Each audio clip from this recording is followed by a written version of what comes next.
قابل غور الفاظ ہیں، ذرا ان پہ غور کریے گا کہ زمین پہ روشنی، پانی اور ہوا بھی ہیں۔ زمین پہ روشنی، پانی اور ہوا بھی ہیں، اور زیست ان تین عناصر سے مکمل ہے۔ زمین پہ روشنی، پانی اور ہوا بھی ہے، اور زیست ان تین عناصر سے مکمل ہے۔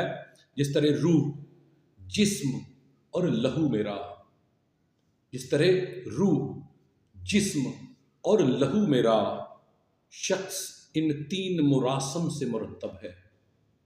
شخص ان تین مراسم سے مرتب ہے۔ میرا اخلاق، خلوص اور مزاج میرا اخلاق، خلوص اور مزاج میرا، شخصیت ان تین عوامل سے مرکب ہے۔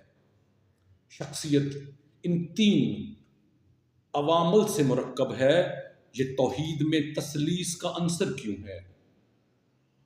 یہ توحید میں تثلیث کا عنصر کیوں ہے؟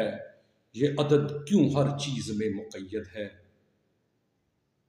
علم الاعداد کے پنوں کو پلٹ کر دیکھو کہ کون سی ذات اس راز میں مضمر ہے، کون سی ذات اس راز میں مضمر ہے۔ زمین پہ روشنی، پانی اور ہوا بھی ہے، اور زیست ان تین عناصر سے مکمل ہے۔